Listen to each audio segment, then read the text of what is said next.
ಪೂರ್ಣ ಪರಮಾತ್ಮನನ್ನು ಪಡೆಯಲು ಹಾಗೂ ಅವರಿಂದ ವಾಸ್ತವಿಕ ಲಾಭ ಪ್ರಾಪ್ತಿಗಾಗಿ ಪವಿತ್ರ ಬೈಬಲ್ನಲ್ಲಿ ಪ್ರಮಾಣವಿದೆ.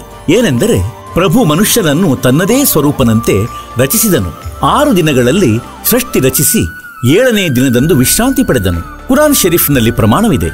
ಹಜರತ್ ಮಹಮ್ಮದನಿಗೆ ಭಗವಂತ ಸ್ವತಃ ಹೇಳುತ್ತಿದ್ದಾರೆ, ಅದೇನೆಂದರೆ, ನಾನು ನಿನ್ನನ್ನು ಪರಮಾತ್ಮನ ಮಹಿಮೆಯನ್ನು ಹೇಳಲು ಕಳುಹಿಸಿದ್ದೇನೆ. ಆ ಪರಮಾತ್ಮ ಕಬೀರಾಗಿದ್ದಾರೆ. ಅವರು 6 ದಿನಗಳಲ್ಲಿ ಸೃಷ್ಟಿ ರಚಿಸಿ ಅಂತೆಯೇ 7ನೇ ದಿನದಂದು ಗದ್ದುಗೆ ಮೇಲೆ ವಿರಾಜಿಸಿದರು. ಅವರ ಮಾಹಿತಿಯನ್ನು ಯಾರಾದರೂ ತತ್ವದರ್ಶಿ ಹತ್ತಿರ ಕೇಳಿ ನೋಡಿ. ಈ ಎಲ್ಲಾ ಗೂಢ ರಹಸ್ಯಗಳನ್ನು ತಿಳಿಯಲು ಅವಶ್ಯವಾಗಿ ಕೇಳಿ ಜಗದ್ಗುರು ತತ್ವದರ್ಶಿ ಸಂತ ರಾಮ್ಪಾಲ್ ಮಹಾರಾಜರ ಮಂಗಳ ಪ್ರವಚನ. ಮುಂದಿನ ಜನ್ಮದಲ್ಲಿ ಏನಾದಳವಳು? ಒಬ್ಬ ಬನ್ಸುರಿ ಹೆಸರಿನ ಹುಡುಗಿಯಾಗಿ ಜನ್ಮ ಆಯಿತು ಮುಸಲ್ಮಾನ ಧರ್ಮದಲ್ಲಿ. ಮತ್ತು ಅವಳು ಇಷ್ಟು ಒಳ್ಳೆಯ ಭಗವಂತನ ಗುಣಗಾನ ಮಾಡ್ತಿದ್ಲು, ಭಕ್ತಿಯನ್ನು ಅವಳು ಮಾಡ್ತಿದ್ಲು. ಹೇಗೆಂದರೆ, ಕೆಲವರು ಭಗವಂತನ ಭಜನೆಯನ್ನು ಹಾಡುತ್ತಾರೆ, ಕೇವಲ ಇಷ್ಟೇ ಕೆಲಸ ಮಾಡುತ್ತಾರೆ. ಮತ್ತವಳು ವೃದ್ಧೆಯಾದಾಗ 50-55 ವರ್ಷದವಳಾದಾಗ ಮಕ್ಕಾಕ್ಕೆ ತಲುಪಿದಳು ಹಜ್ ಮಾಡಲಿಕ್ಕಾಗಿ ನಮಸ್ಕರಿಸಲು. ಅವಳಿಗಿದು ತಿಳಿದು ಬಂತು. ಅಲ್ಲಿ ಹೊರಗೆ ಕುಳಿತು ಮಕ್ಕಾದ ಮಹಿಮೆಯನ್ನು ಹೇಳ್ತಿರ್ತಾರೆ, ಅಲ್ಲಿ ಉಳಿದುಕೊಳ್ತಾರೆ ಹಜ್ ಯಾತ್ರಿಗಳು, ಹಜ್ಜಿಗಳು. ಅವಳಿಗೆ ಜ್ಞಾನವಾಯಿತೇನೆಂದರೆ, ಈ ಮಕ್ಕಾದಲ್ಲಿ ಯಾರದು ಮೃತ್ಯು ಆಗುತ್ತದೆ, ಅವರು ನೇರ ಸ್ವರ್ಗಕ್ಕೆ ಹೋಗ್ತಾರೆ. ಅವಳು ಯೋಚಿಸಿದ್ಲು, ತನಗೀಗ 60-65 ವರ್ಷವಾಯಿತು, ನೇರವಾಗಿ ಸ್ವರ್ಗಕ್ಕೇಕೆ ಹೋಗಬಾರದು, ಸ್ವರ್ಗಕ್ಕಾಗಿಯೇ ತಾನೇ ಇಷ್ಟೆಲ್ಲ ಮಾಡುತ್ತಿದ್ದೇವೆ. ಹಾಗಾಗಿ ಅಲ್ಲಿ ಅವಳು ತನ್ನ ಕತ್ತನ್ನು ಕತ್ತರಿಸಿಕೊಂಡಳು ಮತ್ತು ಮಕ್ಕಾಕ್ಕೆ ಅರ್ಪಿಸಿದಳು. ಎಲ್ಲರೂ ಹೇಳಿದ್ರು, ಇವಳಂತೂ ಸ್ವರ್ಗಕ್ಕೆ ಹೋದ್ಲು ಸ್ವರ್ಗಕ್ಕೆ, ನೇರ ಬಾಗಿಲು ತೆರೆಯಿತು. ಮತ್ತು ಅವಳದ್ದು ಮುಂದಿನದ್ದು ಒಂದು ವೇಶ್ಯೆಯ ಜನ್ಮವಾಯಿತು.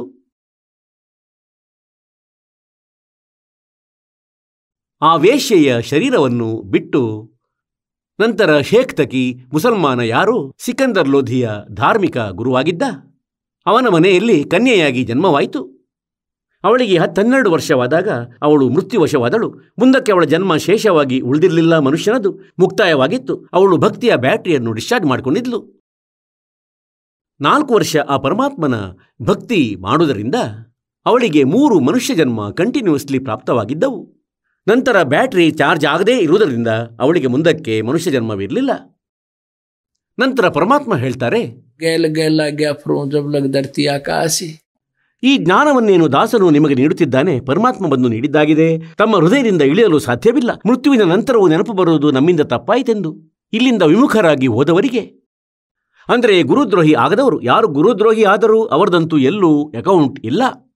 ನಂತರ ಆ ಪರಮೇಶ್ವರನ್ನು ಲೀಲೆ ಮಾಡಿದರು. ಶೇಖ್ ತಕಿ ಹೀಗೆಯೇ ಯಾವುದೋ ಹಠ ಹಿಡಿದನು. ಅಂದರೆ, ನನ್ನ ಮಗಳನ್ನು ಜೀವಿತಗೊಳಿಸಿದರೆ ನಾನು ಒಪ್ಪಿಕೊಳ್ಳುವೆ, ಕಬೀರ್ ಈಸ್ ಗಾಡ್. ಕಬೀರ ಪರಮಾತ್ಮ ಹೇಳಿದರು, ಕರೆದುಕೋ ಎಲ್ಲ ಊರಿನವರನ್ನು, ಅಕ್ಕಪಕ್ಕದ ಜನರನ್ನು ಮತ್ತು ಹುಡುಗಿಯನ್ನು ಜೀವಂತಗೊಳಿಸುವೆನು. ಸಾವಿರಾರು ವ್ಯಕ್ತಿಗಳು, ದರ್ಶಕರು ಅಲ್ಲಿ ಉಪಸ್ಥಿತರಾದರು. 10-12 ದಿನಗಳ ಹಿಂದೆ ಮುಚ್ಚಿಡಲಾದ ಸಮಾಧಿಯನ್ನು ಒಡೆದು ಹಾಕಿದರು. ಸಮಾಧಿಯನ್ನು ಒಡೆದ ಹುಡುಗಿಯಲ್ಲಿ ಹೇಳಿದ್ದೇನೆಂದರೆ, ಹೇ ಕಬೀರನ ಮಗಳೇ, ಹೊರಗೆ ಬಂದುಬಿಡು. ಅದೇ ಸಮಯದಲ್ಲಿ ಆ ಆತ್ಮವು ಎಲ್ಲಿತ್ತೋ ಅದು ಮರಳಿ ಬಂತು ಮತ್ತು ಹುಡುಗಿಯು ಜೀವಂತವಾದಳು. ಹೇಳಿ ಸದ್ಗುರು ದೇವರಿಗೆ.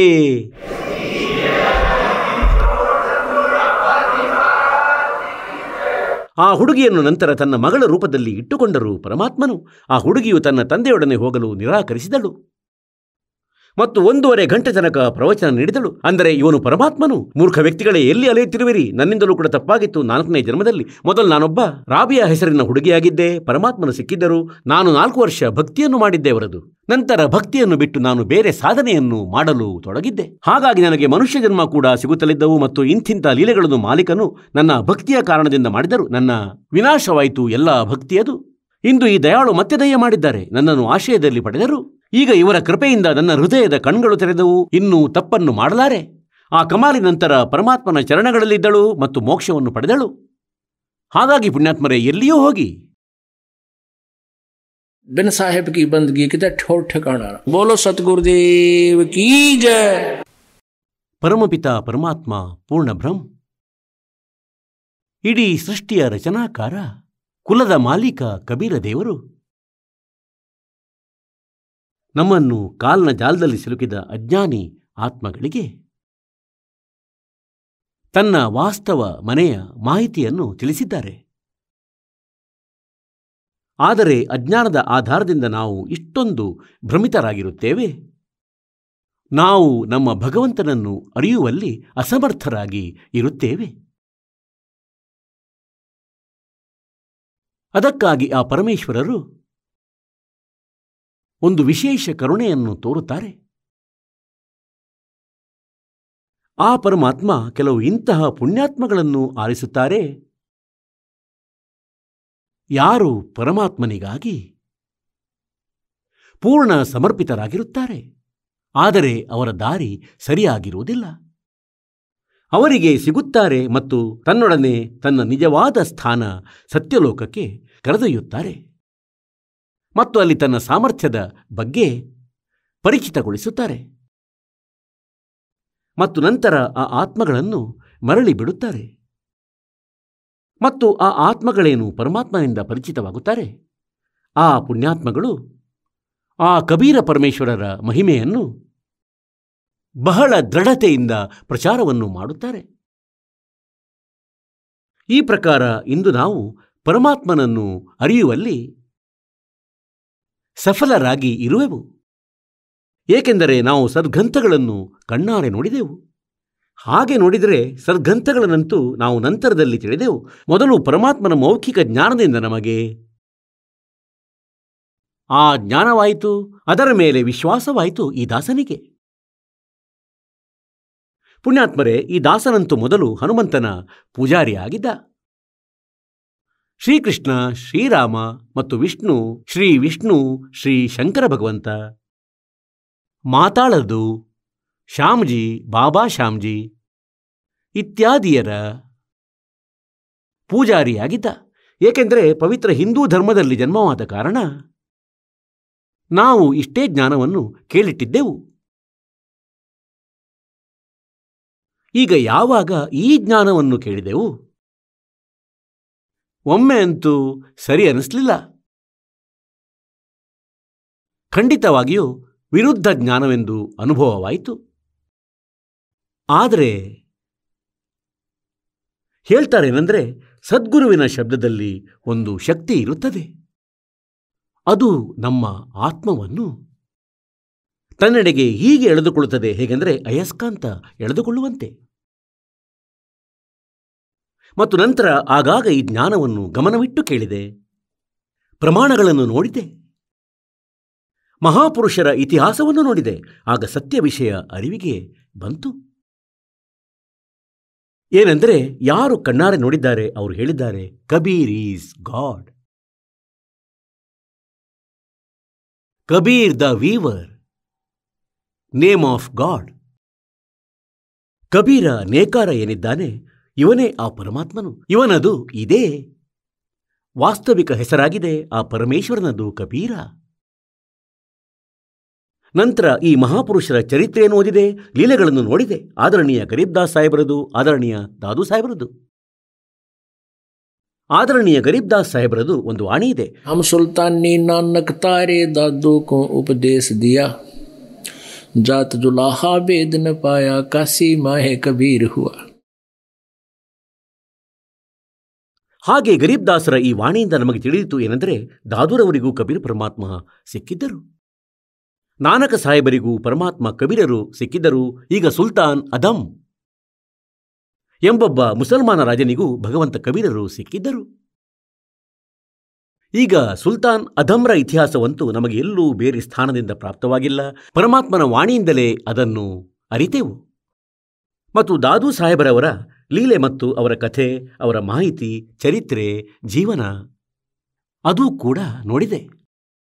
ನಾನಕ ಸಾಹೇಬರ ಚರಿತ್ರೆ ಕೂಡ ನೋಡಿದೆ, ಅವರ ಲೀಲೆ ನೋಡಿದೆ, ಅವರ ಜೀವನ ಚರಿತ್ರೆ ಓದಿದೆ. ಅದರಲ್ಲಿ ಸ್ಪಷ್ಟವಾಗಿ ಇದೆ. ಧರ್ಮದಾಸರ ಜೀವನದ ಬಗ್ಗೆ ಓದಿದೆ, ಅವರಂತೂ ಅದ್ಭುತವನ್ನೇ ಮಾಡಿಟ್ಟಿದ್ದಾರೆ. ಘೀಸಾದಾಸರ ಜೀವನ ಚರಿತ್ರೆ ಓದಿದೆ, ಆದರಣೀಯ ಘೀಸಾದಾಸ್ ಸಾಹೇಬರ ಜೀವನ ಚರಿತ್ರೆ ಓದಿದೆ, ಮಲೂಕ್ದಾಸರ ಜೀವನ ಚರಿತ್ರೆ ಓದಿದೆ. ಇದರಿಂದ ತಿಳಿದು ಬಂತೇನೆಂದರೆ, ಕಬೀರ್ ಈಸ್ ಗಾಡ್. ಮತ್ತು ಆ ಕಬೀರ ಯಾರು? ಕಾಶಿಯಲ್ಲಿ ಬಂದವನು, काशी माहे कबीर हुआ. ಆ ದಾಣಕ ನೇಕಾರ. ಹಾಗಾಗಿ ಪುಣ್ಯಾತ್ಮರೇ, ಈ ಕೃಪೆಯನ್ನು ಗುರುಗಳೇ ಕರುಣಿಸುತ್ತಾರೆ. ಇಂದಿನ ಈ 3 ದಿನಗಳ ಸಮಾಗಮ ಏನಿದೆ, ಇದು ಯಾವ ಉಪಲಕ್ಷ್ಯದಲ್ಲಿದೆ ಅಂದರೆ, ಈ ದಾಸನಿಗೆ ಫಾಲ್ಗುಣ ಮಾಸದ ಅಮಾವಾಸ್ಯೆಯ ದಿನ ನಾಮದೀಕ್ಷೆಯು ಲಭಿಸಿತು, ನಾಮದೀಕ್ಷೆ ಸಿಕ್ಕಿತ್ತು. ಮತ್ತು ಈ ದಿನ ನನ್ನ ಈ ದಾಸನ ಆ ಸ್ವರ್ಣಮಯ ದಿನವಾಗಿದೆ. ಅದನ್ನು ದಾಸನು ಎಂದಿಗೂ ಮರೆಯಲಾರನು. ಆ ದಿನ ಈ ದಾಸನ ಅಂತಃಕರಣದಲ್ಲಿ ಭಕ್ತಿಯ ಬೀಜವನ್ನು ಹಾಕಲಾಗಿತ್ತು. ಮತ್ತ ಆ ಬೀಜ ಹೀಗೆ ಅಂಕುರಿಸಿ ಬೆಳೆಯಿತು. ಅಂದರೆ ಈ ದಾಸನ ಮಾಧ್ಯಮದಿಂದ ತಮ್ಮಂತಹ ಇನ್ನೂ ಲಕ್ಷಾಂತರ ಪುಣ್ಯಾತ್ಮರುಗಳ ಉದ್ಧಾರವಾಯಿತು. ತನ್ನ ಕಲ್ಯಾಣವಂತೂ ಆಗಿಯೇ ಆಯಿತು. ಮತ್ತು ತಮ್ಮಂತಹ ಪುಣ್ಯಾತ್ಮರುಗಳಿಗಾಗಿ ಈ ದಾಸನಿಗೆ ಪರಮಾತ್ಮನು ಒಂದು ಅದ್ಭುತ ಪವರನ್ನು ಕೊಟ್ಟರು. ಕಬೀರ ಭಗವಂತನು जिस दिन सतगुरु भेंटिए सो दिन लेख जान बाकी समय बर्बाद गया बिना गुरु के नाम. ಒಂದೊಮ್ಮೆ ಗುರುಗಳು ಸಿಗದೆ ಇದ್ದರೆ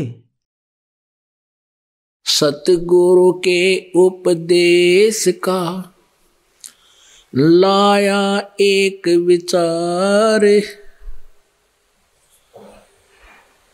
जय सतगुरु मिलते नहीं हम जाते नरक द्वार.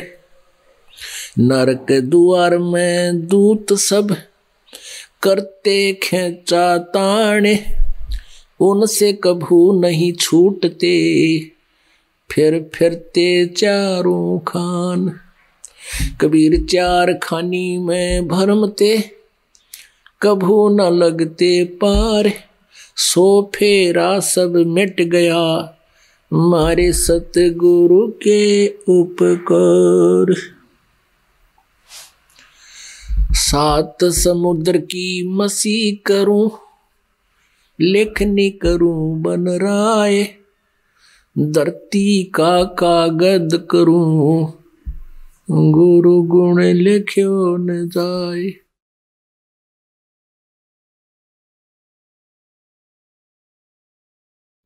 ಪರಮಪಿತ ಪರಮಾತ್ಮನು ಎಲ್ಲ ಲೀಲೆಗಳನ್ನು ತಮ್ಮ ಮೇಲೆಯೇ ಹಾಕಿಕೊಂಡು ನಮಗೆ ತಿಳಿಸಲು ಬಯಸುತ್ತಾರೆ. ತಾವೇ ಉದಾಹರಣೆಯಾಗುತ್ತಾರೆ. ಹೇಳ್ತಾರೆ, ಸದ್ಗುರುವಿನ ಉಪದೇಶದಿಂದ ಅಂದರೆ ಜ್ಞಾನದಿಂದ, ಅಂದರೆ ಜ್ಞಾನ ಮತ್ತು ಜ್ಞಾನದೊಡನೆ ನಾಮ, ಇದು ಒಟ್ಟು ಸೇರಿಸಿ ಎರಡೂ ಉಪದೇಶವೆಂದು ಕರೆಯಲ್ಪಡುತ್ತದೆ. ಉಪದೇಶದ ಅರ್ಥ ಅಂತೆಯೇ ಜ್ಞಾನವೇ ಆಗುತ್ತದೆ. ಯಥಾರ್ಥ ಜ್ಞಾನದ ಮಾಹಿತಿಯನ್ನು ನೀಡುವುದು. ಮತ್ತು ನಂತರ ನಾಮ ಕೂಡ ಉಪದೇಶದಲ್ಲಿಯೇ ಬರುತ್ತದೆ, ಏಕೆಂದರೆ ಜ್ಞಾನದಿಂದಲೇ ನಾಮದ ರುಚಿ ಉಂಟಾಗುತ್ತದೆ. ಹಾಗಾಗಿ ಸದ್ಗುರುವಿನ ಜ್ಞಾನ ಮತ್ತು ಪ್ರಾಪ್ತಿಸಿದ ನಾಮ, ಈಗ ಅದರಿಂದ ಆಗುವಂತಹ ಬೆನಿಫಿಟ್ನಿಂದ ನಾವು ಪರಿಚಿತರಾದೆವು. ಅದು ಸಿಗದೇ ಇದ್ದಿದ್ರೆ ಏನೇನು ದುಃಖಗಳು ಬರ್ತಿದ್ವೋ. ಪರಮಾತ್ಮ ಹೇಳ್ತಾರೆ, सतगुरु के उपदेश का लाया एक विचार, जय सतगुरु मिलते नहीं हम जाते नरक द्वार. ओहो, और नरक द्वार में दूत सब करते खेचा ताने, उनसे कभू ना छूटता फिर फिरता चारों खान. पहले तो नरक में जाते, अब पुण्यात्मा नरक में कौन जाकर प्रसन्न होगा. ಬಲವಂತವಾಗಿ ತಳ್ಳುತ್ತಾರೆ, ಅಲ್ಲಿ ಯಾರೂ ಕೇಳುವುದಿಲ್ಲ. ಹೇಗೆಂದರೆ ಪಶುಗಳನ್ನು ಮುಖ್ಯದ್ವಾರಕ್ಕೆ ತರುತ್ತಾರೆ, ಆಗ ಅವು ಮರಳಿ ಓಡುತ್ತವೆ. ಅವುಗಳನ್ನು ಒಳಗೆ ತಡೆದು ಬಡಿದು ಅವುಗಳನ್ನು ಹಾಕಿಬಿಡ್ತಾರೆ ಒಳಗೆ. ಹಾಗೆಯೇ ಅಲ್ಲಿ ಯಮದೂತರು ಯಾರಿಗಾಗಿ ಧರ್ಮರಾಜನ ದರ್ಬಾರ್ನಿಂದ ನರಕಕ್ಕೆ ತಳ್ಳುವ ಆದೇಶ ಬರುತ್ತಲೇ ಅವರ ಬಳಿ ತಲುಪುತ್ತಾರೆ. ಅವರು ಮತ್ತವರನ್ನು ಬಂಧಿಸಿ ಕರೆದೊಯ್ತಾರೆ. ಭುಜಗಳನ್ನು ಹಿಡಿದುಕೊಂಡು ಒಬ್ಬೊಬ್ಬರನ್ನು ನಾಲ್ಕು ಮತ್ತು ದಬದಬನೆ ಹೀಗೆ ಬಿಸಾಕ್ತಾರೆ ನರಕದೊಳಗೆ. ಹೀಗೆ ತಳ್ಳಿಬಿಡ್ತಾರೆ, ಎಲ್ಲಾದರೂ ಬೀಳಲಿ. ಮತ್ತು ಬೀಳುತ್ತಲೇ ಮೊಸಳೆ ಮತ್ತು ಗೊತ್ತಿಲ್ಲ ಎಷ್ಟು ಪ್ರಾಣಿಗಳು ಆ ಕೊಳಕು ನೀರಿನಲ್ಲಿ ಅವರಿಗೆ ಅಂಟಿಕೊಳ್ಳುತ್ತವೆ ಮತ್ತು ಕಡಿಯಲು ಪ್ರಾರಂಭಿಸ್ತವೆ ಸೂಕ್ಷ್ಮ ಶರೀರದಲ್ಲಿ. ಮತ್ತು ಹೇಳ್ತಾರೆ, ನಂತರ ಅವರು ನರಕ ಅನುಭವಿಸ್ತಾರೆ. ಮತ್ತು ತದನಂತರ 84 ಲಕ್ಷ ಯೋನಿಗಳಲ್ಲಿ ಓಹೋ, ನಾಯಿ, ಕತ್ತೆ, ಹಂದಿ, ಕೊಳಕು ಚರಂಡಿಯ ಹುಳಗಳು, ಕಾಡು ಪ್ರಾಣಿ, ಪಕ್ಷಿಗಳಾಗಿ ಗೊತ್ತಿಲ್ಲ ಎಷ್ಟು ದುಃಖವನ್ನು ಅನುಭವಿಸ್ತಾರೆ. ಹೀಗೆ 4 ಖಾನೆಗಳೆಂದು ಹೇಳ್ತಾರೆ. 4 ಪ್ರಕಾರಗಳಿಂದ ಜೀವಿಗಳ ಉತ್ಪತ್ತಿಯಾಗುತ್ತದೆ. ಹೇಗೆಂದರೆ ಮೊಟ್ಟೆಯಿಂದ ಉತ್ಪನ್ನವಾದವುಗಳನ್ನು ಅಂಡಜ ಅಂತಾರೆ. ಜೇರಜ್ ಅಂದರೆ ಗರ್ಭದಿಂದ ಉತ್ಪನ್ನವಾಗುವುದಕ್ಕೆ ಜೇರಜ್ ಎನ್ನುತ್ತಾರೆ. ಹೀಗೆ 4 ಪ್ರಕಾರಗಳಿಂದ ಅವು ತಂತಾನೆ, ಹೇಗೆಂದರೆ ಹುಳುಗಳು ಉತ್ಪತ್ತಿಯಾಗುತ್ತವೆ. ಅವನ್ನು ಸ್ವತಜ ಎನ್ನುತ್ತಾರೆ, ತಂತಾನೆ ಅವು ಉತ್ಪತ್ತಿಯಾಗುತ್ತವೆ. ಈ ರೀತಿ ಏನು 4 ಪ್ರಕಾರಗಳಿಂದ ಉತ್ಪತ್ತಿ ಪ್ರಾಣಿಗಳದ್ದಾಗುತ್ತಿದೆ ಹೇಳುತ್ತಾರೆ, ಇವೆಲ್ಲವುಗಳಲ್ಲಿ ಅಲೆಯಬೇಕಾಗುತ್ತದೆ.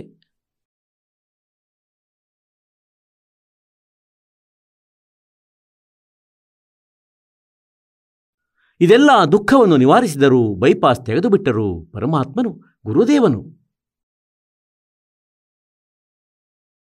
ಮತ್ತೆ ಏನು ಹೇಳ್ತಾರೆ? ಇಂತಹ ಗುರುದೇವರ सात समुद्र की मसी करूं, ಮಸಿ ಅಂದರೆ ಇಂಕ್, ಶಾಯಿ. लेखनी करूं बन राय, धरती का कागज करूं, गुरु गुण लिखो न जाए. ಪುಣ್ಯಾತ್ಮರೇ ಹೇಳ್ತಾರೆ, ಇಡೀ 7 ಸಮುದ್ರಗಳ ನೀರನ್ನಂತೂ ಇಂಕ್ ಮಾಡಿಕೊಳ್ಳುವೆ. ಮತ್ತು ಎಲ್ಲ ವನ, ಎಷ್ಟು ವನ ಕಾಡುಗಳಿವೆ, ಈಗಂತೂ ಬಹಳ ಕಡಿಮೆಯಾಗಿವೆ. ಮಾಲೀಕನು ವಾಣಿ ಹೇಳಿದಾಗ ಕಾಡುಗಳು ಬಹಳ ಅಧಿಕವಾಗಿದ್ದವು. ಮತ್ತು ಹೇಳ್ತಾರೆ, ಎಲ್ಲದರದು ಲೇಖನಿ ಮಾಡಿಕೊಳ್ಳುವೆ. ಒಂದು ಮರದ್ದು ಲೇಖನಿಗಳು ಎಷ್ಟಾಗುವು? ಪುಟ್ಟ ಪುಟ್ಟ ತೆಳ್ಳಗಿನ ರೆಂಬೆಗಳದ್ದು ಕಡಿದು ಕಡಿದು ಹೇಳ್ತಾರೆ, ಈ 7 ಸಮುದ್ರದಷ್ಟು ಇಂಕ್ ಮುಗಿಯಬಹುದು. ಮತ್ತು ಎಲ್ಲ ಲೇಖನಿಗಳು ಸವೆದು ಹೋಗಬಹುದು. ಮತ್ತು ಭೂಮಿಯಷ್ಟು ಕಾಗದ ಇದಿರಲಿ, ಅದೂ ಕೂಡ ಸಮಾಪ್ತವಾಗಬಹುದು. ಆದರೆ ಗುರುಗಳ ಮಹಿಮೆಯು ಇನ್ನೂ ಶೇಷವಾಗಿ ಇರುವುದು. ಈಗ ಪುಣ್ಯಾತ್ಮರೇ, ಒಂದು ನಾಯಿಯ ಜೀವನದಲ್ಲಿ ಎಷ್ಟು ಕಷ್ಟ ಆತ್ಮಕ್ಕೆ ಆಗುತ್ತದೆ ಬರೆಯತೊಡಗಿ. ತಾಯಿಯ ಹೊಟ್ಟೆಯಲ್ಲಿ ಕಷ್ಟ, ಗರ್ಭದಲ್ಲಿ ದುಃಖ, ಹೊರಬರುತ್ತಲೇ ಸೆಕೆಯಲ್ಲಿ, ಚಳಿಯಲ್ಲಿ, ಎಲ್ಲಿ ಬೇಕಾದರೂ ಜನ್ಮ ಆಗಲಿ ಬಿದ್ದಿರಬೇಕು, ಸೆಕೆಯಲ್ಲಿ ಬೇಯ್ತಾ ಇರಬೇಕು. ಹಸಿದು ಬಾಯಾರಿ ಯಾರೋ ಕೋಲಿನಿಂದ ಹೊಡೆದು ಕಾಲನ್ನು ಮುರಿದು ಹಾಕುವರು, ಎಲ್ಲೋ ಹುಳ ಬೀಳುವು, ಮತ್ತು ಕಾಯಿಲೆ ಬಂದಿದ್ದರೆ ಯಾರೂ ಸಂಭಾಳಿಸುವರಿಲ್ಲ. ನೋಡಿ ಪುಣ್ಯಾತ್ಮರೇ, ಇನ್ನು ನಮಗೆ ಸಮಯ ಸಮಯಕ್ಕೆ ಊಟವಂತೂ ಸಿಗುತ್ತಿದೆ ಮತ್ತು ಚೆನ್ನಾಗಿರುವ ಟೆರಿಕಾಟ್ ಬಟ್ಟೆಯನ್ನು ತೊಡುತ್ತೇವೆ. ಮತ್ತು 2 ಹೊತ್ತಿನ ಊಟದ ಸಾಧನವಿದೆ. ನಮಗೆ ವಿಶ್ವಾಸವಾಗೋದು, ನಂಬಿಕೆಯಾಗೋದು ಏನೆಂದರೆ ನಾವು ಕೂಡ ನಾಯಿ ಹಂದಿ ಆಗುವೆವು. ಈಗ ನಮಗೆ ನಂಬಿಕೆಯಾಗದಿದ್ದರೆ ಏನಾಗುವುದು? ಇದಂತೂ ವಿಧಾನವಾಗಿದೆ ಪ್ರಭುವಿನದು, ಅದನ್ನು ಯಾರೂ ಚೇಂಜ್ ಮಾಡಲಾಗದು. ಆದರೆ ಈಗ ಅದರಿಂದ ಪಾರಾಗಬಹುದು ಪರಮಾತ್ಮನದೇ ಅವನ ವಿಧಾನದ ಅನುಸಾರವಾಗಿ. ಹೀಗೆ ಹೇಳ್ತಾರೆ, ಇಂತಹ ಸದ್ಗುರುವಿನ ಪರಮಾತ್ಮ ಹೇಳುತ್ತಾರೆ, गुरु मानुष कर जानते, ते नर कहिए अंधे, ओवे दुखी संसार में आगे यम के फंदे. गुरु को मानुष कर जानते, तो ते नर कहिए अंधे, और फिर होवे दुखी संसार में, फिर काल के फंदे. ಪುಣ್ಯಾತ್ಮರೇ, ನಾವು ಗುರುಗಳನ್ನು ಪರಮಾತ್ಮನೆಂದು ತಿಳಿಯಬೇಕು. ಪರಮಾತ್ಮನೆಂದು ತಿಳಿಯುವುದರಿಂದ ನಮ್ಮ ಈ ಪ್ರಾಬ್ಲಮ್ ಸಾಲ್ವ್ ಆಗುವುದು, ಇಲ್ಲಿದ್ರೆ ಆಗಲಾರದು. ನಾವು ಗುರುವನ್ನು ನಮ್ಮಂತೇನೆ ಎಂದು ತಿಳಿದುಕೊಂಡು ಒಬ್ಬ ಮನುಷ್ಯ ರೂಪವೆಂದು ತಿಳಿದು ನಾವು ಒಂದೊಮ್ಮೆ ಅವರೊಡನೆ ಇರುತ್ತಿದ್ದರೆ ಒಂದಲ್ಲ ಒಂದು ಬಾರಿ ದೋಷ ತಮ್ಮ ಮನದಲ್ಲಿ ಬರುವುದು. ಮತ್ತು ಒಂದೊಮ್ಮೆ ತಾವು ಗುರುವನ್ನು ಪರಮಾತ್ಮನೆಂದು ತಿಳಿದು ನಡೆದರೆ, ಅಂತೆಯೇ ಪುಣ್ಯಾತ್ಮರೇ, ದಾಸನಿಗೆ ತನ್ನ ಸಾಮರ್ಥ್ಯವು ತಿಳಿದಿರುವುದು. ಆದರೆ ಇದು ತಮಗೆ ಕಂಪಲ್ಸರಿ ಆಗಿದೆ. ಈಗ ಅಂತೆಯೇ ಒಂದು ಮ್ಯಾಥಮೆಟಿಕ್ಸ್ನ ಗಣಿತದ ಒಂದು ಪ್ರಶ್ನೆ ಇರುತ್ತದೆ. ಅದರಲ್ಲಿ ಋಣವನ್ನು ಕಂಡುಹಿಡಿಯುತ್ತಾರೆ. ಅದರಲ್ಲಿ ಮೂಲಧನವನ್ನು ಕಂಡುಹಿಡಿಯಬೇಕಾಗುತ್ತದೆ. ಅದು ಗುಪ್ತವಾಗಿರುತ್ತದೆ. ಆಗ ಆ ಪ್ರಾಬ್ಲಮನ್ನು ಸಾಲ್ವ್ ಮಾಡಲಿಕ್ಕಾಗಿ, ಆ ಪ್ರಶ್ನೆಯನ್ನು ಬಿಡಿಸಲಿಕ್ಕಾಗಿ ಒಪ್ಪಿಕೊಳ್ಳಬೇಕಾಗುತ್ತದೆ. ಅಂದರೆ ತಿಳಿಯಿರಿ, ಮೂಲಧನ 100 ರೂಪಾಯಿಗಳು. ಮತ್ತು ಮೂಲಧನ 100 ರೂಪಾಯಿಗಳಾಗಿರುವುದಿಲ್ಲ. ಅದಂತೂ ಕೋಟಿಗಳಲ್ಲಿ, ಶತಕೋಟಿಗಳಲ್ಲಿ ಇರುತ್ತದೆ. ಅದಂತೂ ಬಹಳ ದೊಡ್ಡ ಮೊತ್ತವಾಗಿರುತ್ತದೆ. ಬಹಳ ದೊಡ್ಡ ಮೊತ್ತ, ಬಿಗ್ ಅಮೌಂಟ್ ಆಗಿರುತ್ತದೆ. ಆದರೆ ಆ ಬಿಗ್ ಅಮೌಂಟ್ ಒರಿಜಿನಲ್ ಏನಿದೆ, ಆ ಮೂಲಧನ, ವಾಸ್ತವಿಕ ಮೂಲಧನ ಆಗಲೇ ಪ್ರಾಪ್ತವಾಗುವುದು ಯಾವಾಗ ನಾವು ಗುರುದೇವರಿಗೆ, ಅಂದರೆ 100 ರೂಪಾಯಿಗಳನ್ನು ಮೂಲಧನವೆಂದು ತಿಳಿಯುವೆವು ಖಂಡಿತವಾಗಿ. ಅಂದರೆ ಅದೇ ಆಗಿದೆ. ಹಾಗೆ ಇದೇ ಪ್ರಕಾರ ತಾವು ಗುರುದೇವರನ್ನು ಭಗವಂತನೆಂದು ನಂಬಬೇಕು. ಅಂತೆಯೇ ಈ ದಾಸನ ಸ್ಥಾನದಲ್ಲಿ ಪರಮಾತ್ಮನು ಬಂದಿದ್ದರು. ಕಬೀರ್ ಪರಮಾತ್ಮ 120 ವರ್ಷಗಳಿದ್ದು ಹೊರಟು ಹೋದರು ಇಲ್ಲಿ ಪಶುಗಳಾದ ನಮ್ಮ ಮಧ್ಯದಿಂದ, ಮತ್ತು ನಮಗೆ ಸುಖವೂ ಆಗಿತ್ತು. ಆಗಂತೂ ಪ್ರಪಂಚಕ್ಕೆ ಹೇಳುತ್ತಾ ತಿರುಗುತ್ತಿದ್ದೆವು, ನಮ್ಮ ಗುರುಗಳ ಬಳಿಗೆ ಬರುತ್ತಲೇ ಈ ಲಾಭವಾಗುತ್ತದೆ, ಇಂಥ ದುಃಖಗಳು ದೂರವೂ ಆಗುತ್ತವೆ. ಮತ್ತು ಯಾವಾಗ ಒಂದು ಪರೀಕ್ಷೆ ಮಾಡಿದರೂ ನಾವೆಲ್ಲ ಅವರಿಂದ ವಿಮುಖರಾದೆವು. ಏಕೆಂದರೆ ಆ ಸಮಯದಲ್ಲಿ ನಾವು ಅವರನ್ನು ಒಬ್ಬ ನೇಕಾರನೆಂದೇ ನಂಬಿದ್ದೆವು, ಒಬ್ಬ ಮನುಷ್ಯನೆಂದು ನಂಬಿದ್ದೆವು, ಮತ್ತು ಒಬ್ಬ ಸಿದ್ಧಪುರುಷನೆಂದು ನಂಬಿ ಬಿಟ್ಟುಬಿಟ್ಟೆವು. ನಾವು ಭಗವಂತನೆಂದು ನಂಬಲಿಲ್ಲ ಅವರನ್ನು. ಮತ್ತು ಹಾಗೆ ನಂಬದಿರುವ ಕಾರಣ ನಾವು ವಿಚಲಿತರಾದೆವು. ಮತ್ತು ನಮ್ಮ ಆ ಪ್ರಶ್ನೆ ಇಲ್ಲಿಯವರೆಗೂ ಬಗೆಹರಿಯಲಿಲ್ಲ, ಸಾಲ್ವ್ ಆಗಿಲ್ಲ. ಈಗ ಆ ಕ್ವೆಶ್ಚನ್ ಅನ್ನು ನಾವು ಸಾಲ್ವ್ ಮಾಡಬೇಕಾಗಿದೆ, ಆ ಪ್ರಶ್ನೆಯನ್ನು ಬಗೆಹರಿಸಬೇಕಾಗಿದೆ. ಅದು ಈ ರೀತಿಯಲ್ಲಿ ಆಗುವುದು. ಪರಮಾತ್ಮ ಹೇಳುತ್ತಾರೆ, गुरु गोविंद दोनों खड़े काके लागू पाए बलिहारी गुरु अपना जिन गोविंद दियो मिलाए। ओए होए कबीर हरि जय रूठ जा गुरु की शरण में जावे कहे कबीर गुरु रूठ गए तो हर ना करे सहाय। ಪುಣ್ಯಾತ್ಮರೇ, ಬಹಳ ಆಳವಾಗಿ ವಿಚಾರ ಮಾಡಿ. ಪರಮೇಶ್ವರನು ಎಷ್ಟು ಪ್ರೀತಿಯ ವಾಣಿ ಹೇಳಿದ್ದಾರೆ. ಆದರೆ ಇದು ಕಬೀರರ ವಾಣಿ ಏನಿದೆ, ಇದು ವೇದಗಳಿಗಿಂತಲೂ ಜಟಿಲವಾಗಿದೆ, ಗೂಢವಾಗಿದೆ. ಈ ವೇದಗಳನ್ನು ಅರಿಯುವುದೇ ಬಹಳ ಕಠಿಣವಾಗಿದೆ. ಆದರೆ ಇವುಗಳನ್ನು ಅರಿಯುವುದು ವೇದಗಳಿಗಿಂತಲೂ ಕಠಿಣವಾಗಿದೆ. ಮತ್ತು ಇವುಗಳನ್ನಂತೂ ಅವರೇ ತಿಳಿಸಬಹುದು, ಕಬೀರ ಪರಮೇಶ್ವರರೇ. ಹಾಗಾದರೆ ಪುಣ್ಯಾತ್ಮರೇ, ಇಲ್ಲಿ ಏನು ಹೇಳಿದ್ದಾರೆ? ಕಬೀರ್ ಹರಿ ಜ ರೂಠ್ ಜಾ. ಎಲ್ಲಿಯವರೆಗೆ ತಮ್ಮ ಪುಣ್ಯ ಪ್ರಾರಬ್ಧದ ಪುಣ್ಯಗಳು ನಡೆಯುತ್ತವೆ, ಆಗ ಆ ವ್ಯಕ್ತಿ, ಆ ಸೋದರ ಸೋದರಿ ಒಳ್ಳೆಯ ಸ್ಥಿತಿಯಲ್ಲಿರುತ್ತಾರೆ. ಶರೀರವು ಸ್ವಸ್ಥವಾಗಿರುತ್ತದೆ, ಚೆನ್ನಾಗಿರುವ ಯಾವುದೋ ಒಳ್ಳೆಯ ಪೋಸ್ಟ್ ಕೂಡ ಸಿಗುತ್ತದೆ, ಒಳ್ಳೆಯ ಪರಿವಾರವಿರುತ್ತದೆ, ಯೋಗ್ಯವಾದ ಮಕ್ಕಳಿರುತ್ತಾರೆ.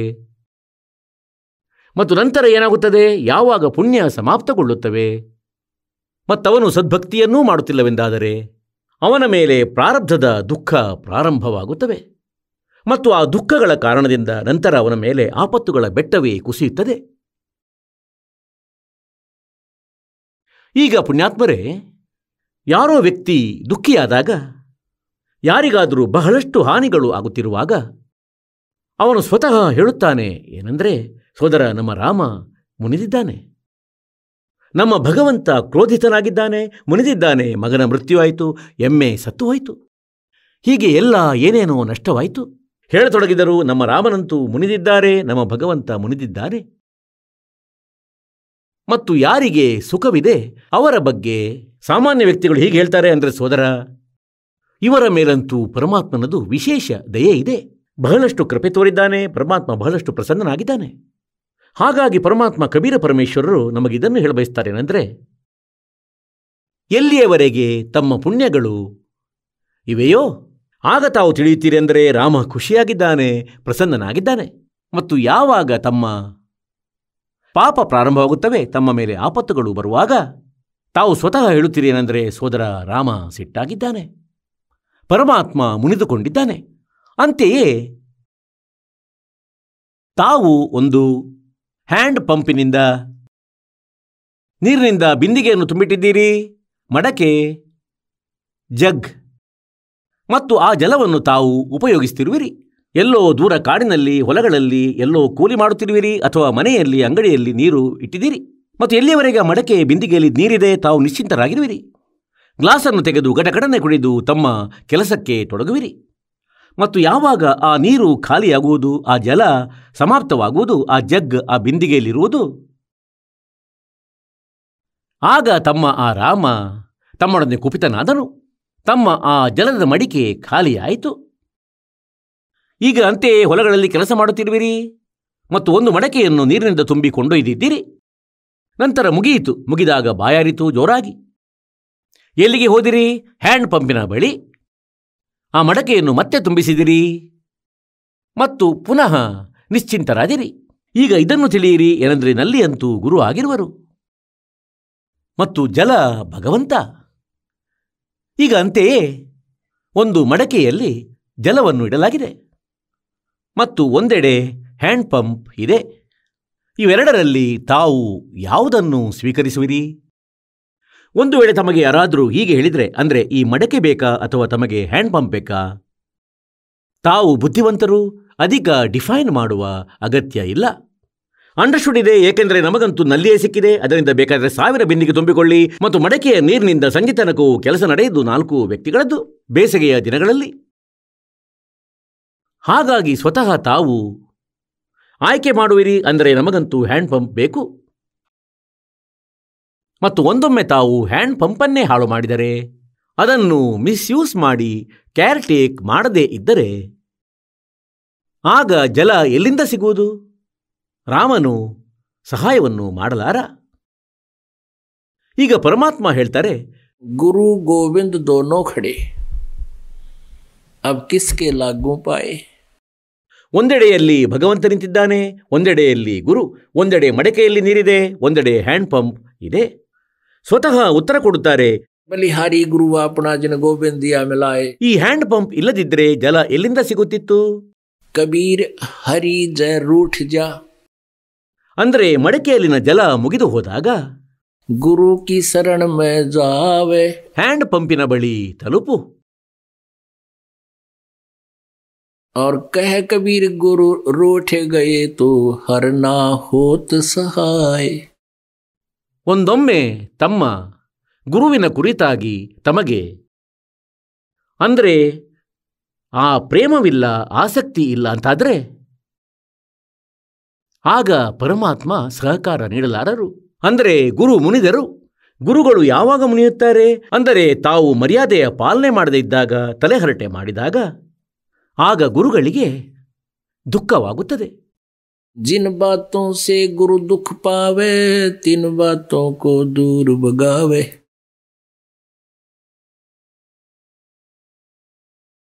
ಈ ಪ್ರಕಾರ ಕಬೀರರು ಹೇಳುತ್ತಾರೆ, गुरु के दिल से उतरे वो शब्द बेहू ना होवे, जाको काल घसीट ही राख सके ना कोई.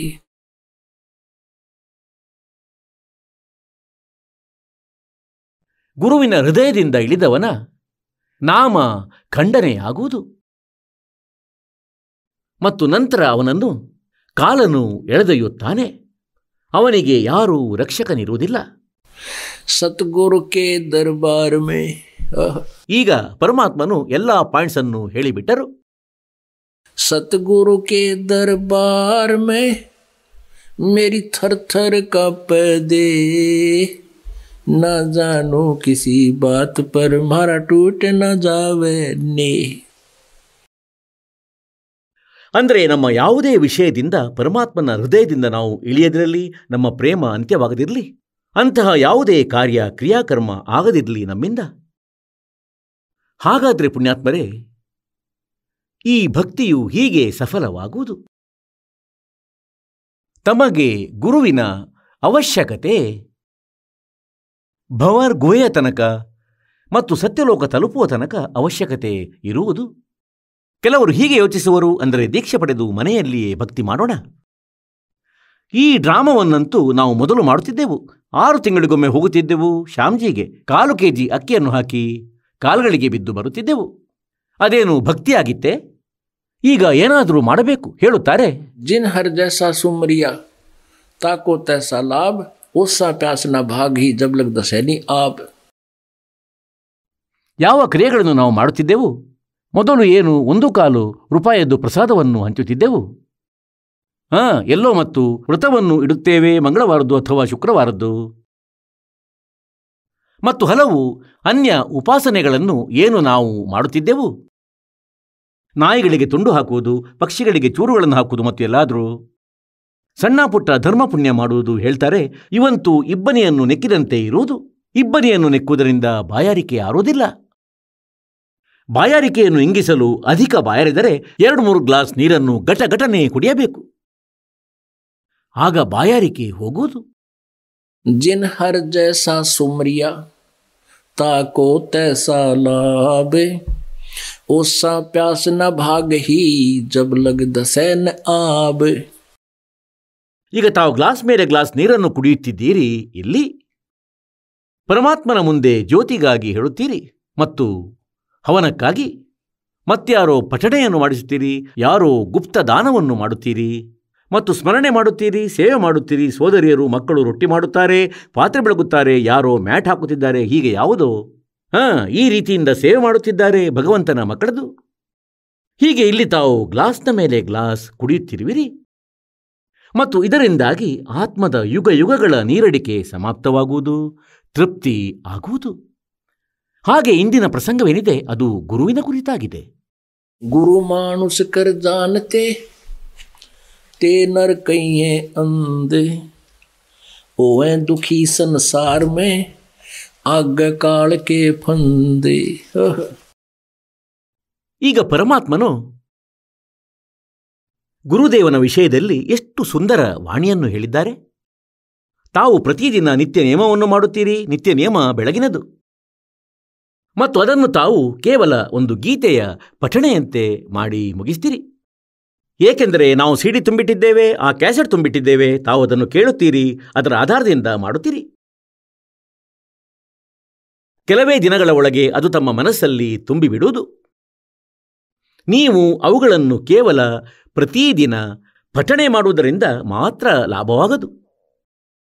ಅದರ ಒಳಗೆ ಮಾಲೀಕನ ಏನೆಲ್ಲ ಆದೇಶವಿದೆ, ಅದರ ಸ್ವ ಅಧ್ಯಾಯ ಮಾಡುವುದರ ಉದ್ದೇಶ ಆಗಿರುತ್ತದೆ.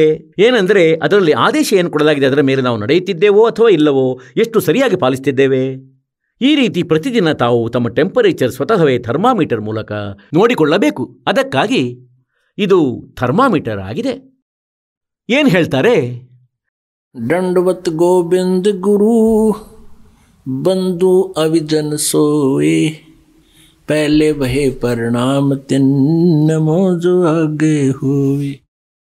ಈಗ ಪುಣ್ಯಾತ್ಮರೇ, ಎಷ್ಟು ಸುಂದರ ವಾಣಿಯಾಗಿದೆ ಪರಮಾತ್ಮನದು. ಇದನ್ನು ಬಹಳ ಆಳವಾಗಿ ನಾವು ವಿಚಾರ ಮಾಡಬೇಕಾಗಿದೆ ಇದರ ಕುರಿತಾಗಿ.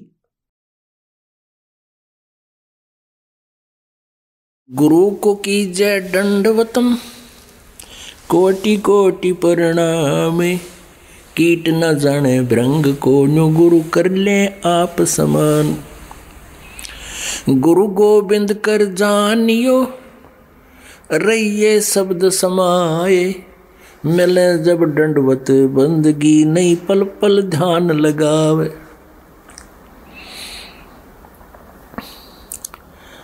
गुरु गोविंद दोनों खड़े किसके लागू पाए बलिहारी गुरु अपना जिन गोविंद दियो मिलाए. सतगुरु के उपदेश का सुनिया एक विचार जे सतगुरु मिलते नहीं तो जाते यम द्वार. यम द्वार में दूत सब करते खेचा तान उन तक कभू ना छूटता फिर फिरता चारों खानी. चार खानी में भरमता कबू न लगता पारे सो फेरा सब मिट गया मेरे सतगुरु के उपकार. सात समुद्र की मसी करूं लिखनी करूं बन राय धरती का कागज करूं गुरु गुण लिख्यो न जाए. बलिहारी गुरु अपना घड़ी घड़ी सो बारे मानो से देवता किया करत न लाई वार. ಪುಣ್ಯಾತ್ಮರೇ, ಈ ನಕಲಿ ಗುರುಗಳಂತೂ ಪ್ರವಚನವನ್ನಂತೂ ಸಾರುವುದನ್ನಂತೂ ಮಾಡ್ತಾರೆ ಪರಮಾತ್ಮನ ಜ್ಞಾನದ ಆಧಾರದಿಂದ. ಈಗ ಹೇಗೆಂದರೆ ಬಹಳಷ್ಟು ಈ ಸಂತರಿದ್ದಾರೆ. ಇವರ ಕುರಿತಾಗಿ ತಮಗೂ ತಿಳಿದಿರುವುದು ಏನೆಂದರೆ, ಈ ಮುಗ್ಧ ಜನರನ್ನು ಇವರು ರಾಜನೀತಿಯ ಕ್ರಮದಿಂದ ತಮ್ಮ ಹಿಂದೆ ತಿರುಗಾಡಿಸ ಬಯಸುತ್ತಾರೆ. ಅಂತೆಯೇ ಧನ್ ಧನ್ ಸದ್ಗುರು ಪಂಥದವರು ಇದ್ದಾರೆ. ಇದು ರಾಧಾಸ್ವಾಮಿ ಪಂಥದ್ದೇ ಒಂದು ಅಂಗವಾಗಿದೆ. ಈ ಧನ್ ಧನ್ ಸದ್ಗುರು ಪಂಥದ ಪ್ರವರ್ತಕರು ಶ್ರೀ ಖೇಮಾಮಲ್ರವರು, ಯಾನೆ ಬಲೂಚಿಸ್ಥಾನಿ ಶಾ ಮಸ್ತಾನ. ಇವರು ಬಲೂಚಿಸ್ಥಾನ್ನಲ್ಲಿ ಇದ್ದವರಾಗಿದ್ದರು ಮತ್ತು ಇವರು ಸಾವನ್ ಸಿಂಗ್ ರಾಧಾಸ್ವಾಮಿ ಬ್ಯಾಸ್ನ ಸಾವನ್ ಸಿಂಗರಂದರೆ ಬಾಬಾ ಜೈಮಲ್ ಸಿಂಗರ ಉತ್ತರಾಧಿಕಾರಿಯಾಗಿದ್ದರು. ಅವರಿಂದ ಉಪದೇಶವನ್ನು ಪಡೆದಿದ್ದರು, ಅವರ ಶಿಷ್ಯರಾಗಿದ್ದರು. ಅವರು ಹಿಂದಿನ ಜನ್ಮಗಳ ಪುಣ್ಯದಿಂದ ಸಿದ್ಧಿಯುಕ್ತರಾಗಿದ್ದರು. ಆ ಸಿದ್ಧಿಯಿಂದ ಕೆಲವೊಂದು ಚಮತ್ಕಾರಗಳನ್ನು ತೋರಿಸಿ ಅಲ್ಲಿ ಸಾಕಷ್ಟು ವ್ಯಕ್ತಿಗಳನ್ನು ತನ್ನ ಹಿಂದೆ ತೊಡಗಿಸಿಕೊಂಡರು. ತದನಂತರ ಸತ್ನಾಮ್ ಸಿಂಗ್ ದಾಸರು ಇದ್ದರು. ಅವರು ಕೂಡ ಸುಮಾರು 30 ವರ್ಷಗಳ ತನಕ ಆ ಗದ್ದುಗೆ ಮೇಲಿದ್ದರು. ಈಗ ಅವರ ನಂತರ ಕುಳಿತಿದ್ದಾರೆ ಈ ಗುರ್ಮಿತ್ ಸಿಂಗ್ ಅವರು. ಈಗ ಇವರು ಎಷ್ಟು ಉದ್ದವಾದ ಹೆಸರು ಮಾಡಿಟ್ಟುಕೊಂಡಿದ್ದಾರೆ ತನ್ನದು. ಸಂತ ಗುರ್ಮಿತ್ ರಾಮ್ ರಹೀಂ ಸಿಂಗ್ ಇನ್ಸಾನ್. ಇನ್ಸಾನ್ ಅಂದರೆ ಮನುಷ್ಯ. ಈಗ ಏನೆಂದರೆ ಪುಣ್ಯಾತ್ಮರೇ, ಇವರ ಫೈನಲ್ ಉಪಲಬ್ಧಿ ಇದೆಂದು ನಂಬಲಾಗುವುದು ಇವರ ವಿಚಾರದಂತೆ. ಮತ್ತು ಇವರು ಮನುಷ್ಯ ಈಗೀಗ ಆಗಿದ್ದಾರಷ್ಟೇ. 2-3 ವರ್ಷಗಳ ಮೊದಲು, ಸುಮಾರು 2007ರಲ್ಲಿ. ಅದಕ್ಕಿಂತ ಮೊದಲು ಮನುಷ್ಯನಾಗಿದ್ದಿಲ್ಲ. ಮನುಷ್ಯ ಅಂದರೆ ಈಗ ಇವರು ಮನುಷ್ಯರಾಗಿ ಮಾರ್ಪಾಡಾಗಿದ್ದಾರೆ. ಇವನು ಅವರಿಗೆ ಅಮೃತ ಕುಡಿಸುತ್ತಾನೆ, ಮತ್ತೊಂದು ವಿಶೇಷವಾದಂತಹ ವೇಷಭೂಷಣ ಮಾಡಿ ಕುಳಿತುಕೊಳ್ಳುತ್ತಾನೆ. ಅಮೃತವನ್ನು ಕುಡಿಸುತ್ತಾರೆ ಮತ್ತು ಹೇಳ್ತಾರೆ ಅವನು ಮನುಷ್ಯನಾದನು. ಯಾರು ಈಗ ಅಮೃತವನ್ನು ಕುಡಿದವನು? ಪರಮಾತ್ಮ ಹೇಳ್ತಾರೆ, ಈಗ ಮನುಷ್ಯರಾದ್ರಿ ನೀವು, ಮೊದಲೇನಾಗಿದ್ರಿ? 10 ವರ್ಷ 20 ವರ್ಷಗಳಿಂದ ನಾಮದೀಕ್ಷೆ ಪಡೆದಿದ್ರಿ. ಈಗ ಏನು ಹೇಳಬಯಸ್ತಾರೆ ಪರಮಾತ್ಮ? ಪರಮಾತ್ಮನ ಜ್ಞಾನದ ಮುಂದೆ ಇವರು ಪೂರ್ತಿ ಫೇಲ್ ಆಗಿರುವರು. ಬೇಕಾದರೆ ಎಷ್ಟೇ ಸೋಗಿನ ಕೃತಕ ಮಾತುಗಳನ್ನಾಡಲಿ. ಈಗ ಇವರು ಯೋಚಿಸಿದ್ರೇನೆಂದರೆ, ಮುಸಲ್ಮಾನರು ಕೂಡ ನಮ್ಮೊಡನೆ ಸೇರಿಕೊಳ್ಳುವರು, ಹಿಂದೂಗಳು ನಮ್ಮೊಡನೆ ಸೇರುವರು, ಸರ್ದಾರರು ಕೂಡ ನಮ್ಮೊಡನೆ ಸೇರುವರು. ಏನು ಮಾಡಿದನು ಗುರ್ಮಿತ್ ರಾಮ್ ರಹೀಂ ಸಿಂಗ್ ಈ 3 ಬಂದುಬಿಟ್ರು. ರಾಮ್ನಲ್ಲಿ ಹಿಂದೂ ಬಂದುಬಿಟ್ರು, ರಹೀಮನಲ್ಲಿ ಮುಸಲ್ಮಾನ ಬಂದರು, ಸಿಂಗ್ನಲ್ಲಿ ಸರ್ದಾರ್ ಬಂದುಬಿಟ್ಟರು, ಮತ್ತು ಮುಂದೆ ಇನ್ಸಾನ್. ಇವರ ಫೈನಲ್ ಉಪಲಬ್ಧಿ ಇದಾಯಿತು. ಏನೆಂದರೆ ಇವನು ಮನುಷ್ಯನಾಗಿ ಮಾರ್ಪಾಡಾದನು. ಈಗ ಪರಮಾತ್ಮ ಏನು ಹೇಳ್ತಾರೆ? कबीर बलिहारी गुरु अपना घड़ी घड़ी सो बार इंसान से देवता बनाए और करत न लागी वार. ನಾವಂತೂ ದೇವತೆಗಳಾಗಬೇಕಾಗಿದೆ. ನಾವಂತೂ ಮನುಷ್ಯರಾಗಿದ್ದೇವೆ. ತಾಯಿಯು ಜನ್ಮ ನೀಡಿದ್ದಾಳೆ, ನಾವು ಅದೇ ದಿನ ಮನುಷ್ಯರಾಗಿ ಬಿಟ್ಟೆವು. ಕರ್ಮಗಳು ತಪ್ಪಾಗಿರುವುದರಿಂದ ನಂತರ ಅವರ ಮಟ್ಟ ಬೇರೆಯಾಗುತ್ತದೆ. ಯಾರೋ ಕಳ್ಳ, ಯಾರೋ ಡಾಕು, ಅವರು ಕೂಡ ಮನುಷ್ಯರೇ ಆಗಿರ್ತಾರೆ. ಆದರೆ ನಾವು ಮನುಷ್ಯನಿಂದ ದೇವತೆಗಳಾಗಬೇಕು. ದೇವತೆಯೊಳಗೆ ಎಲ್ಲ ಅವಗುಣಗಳು ಸಮಾಪ್ತವಾಗುತ್ತವೆ. ಬೀಡಿ, ಶರಾಬು, ಮಾಂಸ, ತಂಬಾಕು ಮತ್ತು ಈ ಸಿರ್ಸಾದವರಂತೂ ಹುಕ್ಕ, ತಂಬಾಕು, ಸಿಗರೇಟು ಅಂತೂ ತಾತನಿಂದ ಬಂದಿದೆ. ಇವರ ಮುಖಂಡ ರಾಧಾಸ್ವಾಮಿ ಪಂಥದ ಪ್ರಥಮನಾಗಿರುವ ಮುಖಂಡ, ಅವನು ಕೂಡ ಹುಕ್ಕ ಸೇರುತ್ತಿದ್ದ. ಮತ್ತು ಇವರು ಹೇಳ್ತಾರೆ, ನಾವು ಮನುಷ್ಯರಾಗಿಸಿದ್ದೇವೆ. ಇರಲಿ, ಮನುಷ್ಯರಾಗಿದ್ದೀರಿ, ಹಾಗಾದ್ರೆ ಈಗ ದೇವತೆಯಾಗಿ ನಾವು ಮಾಡುವ, ಇಲ್ಲಿಗೆ ಬನ್ನಿ ನೀವು. ಇವರು ಇನ್ಕಂಪ್ಲೀಟ್ ಆಗಿ ಉಳಿದ್ರು. ಮನುಷ್ಯರಾದ ನಾವು ದೇವತೆಗಳಾಗಬೇಕಾಗಿದೆ. ಪರಮಾತ್ಮ ಹೇಳ್ತಾರೆ, ಮನುಷ್ಯ ದೇವತಾ ಕಿಯಾ ಕರ್ತನ लाई बार. कबीर बलिहारी गुरु अपना घड़ी घड़ी सो बार मनुष्य देवता किया करतन लाई बार. कबीर गुरु को मानुष जोगने और चरणामृत को पाने ते नर नरक जावेंगे जन्म जन्म होए सवाने. ಅಂದರೆ ಈಗ ಏನು ಹೇಳ್ತಾರೆ? ಯಾರು ಗುರುವನ್ನು ಮನುಷ್ಯನೆಂದು ತಿಳಿಯುತ್ತಾರೆ ಮತ್ತು ಚರಣಾಮೃತವನ್ನು ಕೂಡ ನೋಡಿ ಚರಣಾಮೃತವನ್ನು ಕೂಡ ಗುರುಗಳ ಚರಣ ಜಲವನ್ನು ಕುಡಿಯುತ್ತಿದ್ದಾರೆ ಮತ್ತು ಅವರನ್ನು ಒಬ್ಬ ಮನುಷ್ಯನೆಂದು ತಿಳಿಯುತ್ತಿದ್ದಾರೆ. ಹೇಳುತ್ತಾರೆ, ಅಂಥವರು ಕೂಡ 84 ಲಕ್ಷ ಯೋನಿಗಳ ಅಧಿಕಾರಿಯಾಗಿದ್ದಾರೆ. ಅವರ ಭಕ್ತಿಯೂ ಕೂಡ ನಡೆಯಲಾರದು. ಗುರು ಕೋ ಮಾನುಷ ಜೋಗನೆ और चरणामृत को पाने ते नर नरक में जावेंगे फिर जन्म जन्म होए सवान. ಚರಣಾಮೃತವನ್ನು ಭಗವಂತನದೆಂದು ತಿಳಿದು ಪಡೆಯಿರಿ. ಒಪ್ಪಿಕೊಳ್ಳಿ, ಮೂಲಧನ 100 ರೂಪಾಯಿಗಳೆಂದು. ಪುಣ್ಯಾತ್ಮರೇ, ಈಗ ತಮಗೆ ಎಜುಕೇಷನ್ನ ಲಾಭ ಆಗುವುದು. ಇಲ್ಲಾಂದರೆ ಎಜುಕೇಷನ್ನ ಖಂಡಿತ ಅವಶ್ಯಕತೆ ಇರಲಿಲ್ಲ. ಇದಂತೂ ಅಪ್ರಾಮಾಣಿಕರನ್ನಾಗಿಸಿದ ನಮ್ಮನ್ನು, ಮನುಷ್ಯತ್ವವನ್ನು ನಾಶ ಮಾಡಿದೆ, ಲಜ್ಜೆಯೇ ಇಲ್ಲದಂತೆ ಮಾಡಿದೆ. ನೋಡಿ, ಈಗ ವರ್ತಮಾನದಲ್ಲಿ ನಗರಗಳಲ್ಲಿ ನೋಡಿ ಯಾವ ರೀತಿ ಸೋದರಿಯರು ಹೆಣ್ಣು ಮಕ್ಕಳಿರ್ತಾರೆ ಕಾರ್ಟೂನ್ಗಳಂತೆ. ಮತ್ತು DJ ಎದುರು ಕುಣಿಯುತ್ತಾರೆ. ಅಪ್ಪ ಕುಣಿಯುತ್ತಾನೆ, ಮಗಳು ಕುಣಿಯುತ್ತಾಳೆ, ಪತ್ನಿ ಕುಣಿಯುತ್ತಾಳೆ, ಎಲ್ಲರೂ ಕುಣಿಯುತ್ತಾರೆ. ಮತ್ತು ಗಂಡು ಮಕ್ಕಳು ಕುಣಿಯುತ್ತಾರೆ, ಅರೆ ಲಜ್ಜೆಯನ್ನು ಪೂರ್ತಿ ಬಿಟ್ಟು ಬಿಟ್ಟಿದ್ದಾರೆ. ಇದು ಮನುಷ್ಯರಿಗೆ ಹೇಳಿದ್ದೇನು? ಶಿಕ್ಷಣದಿಂದ ಇಂಥ ರೋಗ ಬಂತು, ಆದರೆ ಈಗ ಶಿಕ್ಷಣದ ಲಾಭವಾಗುವುದು, ಅನಗತ್ಯ ಕರ್ಮವನ್ನು ಬಿಟ್ಟು ಬಿಡುವೆವು ತಿಳಿದು ಬರುವುದು ನಮಗೆ. ಏನೆಂದರೆ ಇದು ಮನುಷ್ಯರ ಕರ್ಮವಲ್ಲ, ಇದನ್ನಂತೂ ಕ್ಷುಲ್ಲಕ ವ್ಯಕ್ತಿಗಳು ಮಾಡುತ್ತಾರೆ. ಡ್ಯಾನ್ಸ್ ಅನ್ನು ಹುಡುಗಿಯರು ವೇಶ್ಯಾವಾಟಿಕೆಗಳಲ್ಲಿ ಕುಣಿಯುತ್ತಾರೆ, ಅಂಥವರನ್ನು ವೇಶ್ಯ ಎನ್ನುತ್ತಾರೆ. ಇಂದು ಬಹಿರಂಗವಾಗಿ ಗಲ್ಲಿಗಳಲ್ಲಿ ಡ್ಯಾನ್ಸ್ ಮಾಡ್ತಿದ್ದಾರೆ. ಹಾಗಾಗಿ ಈ ಕೆಡುಕನ್ನು ಮಕ್ಕಳೇ ತ್ಯಜಿಸಬೇಕಾಗುವುದು, ಆಗಲೇ ನಾವು ದೇವತೆಗಳು ಆಗುವೆವು. गुरु मानुष कर जानते ते नर कहिए अंधे, ओवे दुखी संसार में आगे यम के फंदे। कबीरा ते नर अंधे हैं गुरु को कहते ओरे। ಭಗವಂತನ ಹೊರತು ಕೆಲವು ಇನ್ನು ಯಾವುದೇ ನಾಮಪದಗಳನ್ನು ನೀಡುತ್ತಲಿರಿ, ತಂದೆ ಅನ್ನಿ, ಬೇಕಾದರೆ ಇನ್ನೇನಾದರೂ ಅನ್ನಿ, ಇಲ್ಲ, ತಾವು ಪರಮಾತ್ಮನೆಂದೇ ನಂಬಬೇಕಾಗುವುದು. कबीर ते नर अंध हैं गुरु को कहते ओरे, हरि के रूठे ठोर है गुरु रूठे नहीं ठोरे। कबीर हरि के रूठते गुरु की शरण में जावे, कह कबीर गुरु रूठत्या हरि ना होत सहाय। ಈಗ ಏನು ಹೇಳ್ತಾರೆ? कबीर गुरु से ज्ञान जो लीजिए शीस दीजिए दाने, बहुत को भोंदू बह गए ये राख जीव अभिमाने। पिया चावे प्रेम रस और राख्या चावे माने, एक म्यान में दो खड़ग कदे देखी सुनी न काने। ಈಗ ಏನು ಹೇಳ್ತಾರೆ? ಹೇಳ್ತಾರೆ, ಗುರು ಸೆ ಜ್ಞಾನ ಜೋ ಲೀಜಿಯೇ, ಗುರುಗಳಿಂದ ಉಪದೇಶವನ್ನು ಪಡೆಯುವಾಗ. ಮತ್ತು ಗೀತೆಯಲ್ಲಿ ಹೇಳಲಾಗಿದೆ ಆ ತತ್ವದರ್ಶಿ ಸಂತನ ಬಗ್ಗೆ 4ನೇ ಅಧ್ಯಾಯದ 34ನೇ ಶ್ಲೋಕದಲ್ಲಿ. ಏನೆಂದರೆ ಆ ಜ್ಞಾನವನ್ನು ಯಾವುದನ್ನು ಗೀತೆ ಅಧ್ಯಾಯ 4ರ ಶ್ಲೋಕ 32ರಲ್ಲಿ ಹೇಳಿದೆ. ಅಂದರೆ ಅಸಚ್ಚಿದಾನಂದ ಘನ ಬ್ರಹ್ಮಣವಾಣಿಯಲ್ಲಿ, ಬ್ರಹ್ಮಣ್ಯ ಮುಖೆಯಲ್ಲಿ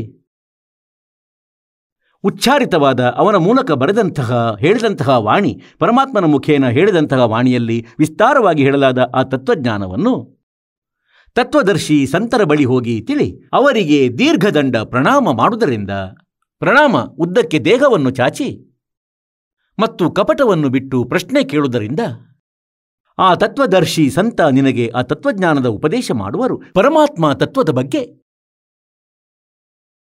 ಈಗ ಹೇಳ್ತಾರೆ, ಗುರು ಸೆ ಜ್ಞಾನ ಜೋ ಲೀಜಿಯೇ शीस दीजिए दाने, बहुत को भोंदू बह गए भाई राखे जीवे अभिमाने। ಈಗ ತಲೆಯನ್ನು ಕೊಡುವುದೆಂದರೆ ಹೇಗೆ? ಗುರುಗಳಿಗೆ ತಲೆ ಕೊಡುವ ತಾತ್ಪರ್ಯ ಇದಾಗಿದೆ. ಅಂದರೆ ಗುರುವಿನ ಆಜ್ಞೆಯ ಪಾಲನೆ ಮಾಡುವುದು. ಗುರುಗಳು ಯಾವ ನಿಯಮ ಮರ್ಯಾದೆಗಳನ್ನು ಹೇಳಿರುವರು ಅವುಗಳ ಪಾಲನೆಯನ್ನು ಮಾಡುವುದು. ಮತ್ತು ಹೇಳ್ತಾರೆ, शर सौंप्या गुरुदेव को सफल होया यो शीस, नतानंद इस शीस पर आप बसे जगदीश। ಒಬ್ಬ ಸಂತರಿದ್ದರು. ಅವರು ತನ್ನ ಶಿಷ್ಯರಿಗೆ, ಆಶ್ರಮದಲ್ಲಿ ಇರುವವರಿಗೆ ಶಿಕ್ಷಣವನ್ನು ನೀಡುತ್ತಿದ್ದರು. 5-7 ಶಿಷ್ಯರಿದ್ದರು. ಏನೆಂದರೆ ಗುರುಗಳ ವಚನದ ಅವಹೇಳನ ಆಗಬಾರದು. भाई जो गुरु बचन पे डट गे रकट गे फंद 84 के, भाई जो गुरु बचन पे डट गे रकट गे फंद 84 के, कट गे फंद 84 के रकट गे फंद 84 के, भाई जो गुरु बचन पे डट गे रकट गे फंद 84 के। वस्तु मिली ठोड़ की ठोड़ मिट गी मन पापी की दौड़, वस्तु मिली ठोड़ की ठोड़ मिट गी मन पापी की दौड़, भरम मिटे मथुरा काशी के, भरम मिटे मथुरा काशी के, भाई जो गुरु बचन पे डट गे कट गए फंद 84 के. ಈಗ ಪುಣ್ಯಾತ್ಮರೇ, ಇದು ಬೇರೆ ಯಾರೋ ಭಕ್ತನು ರಚಿಸಿದಂತಹ ಯಾವುದೋ ಸಂತನ ಉಪದೇಶ ಯುಕ್ತ ಶಬ್ದವಾಗಿದೆ.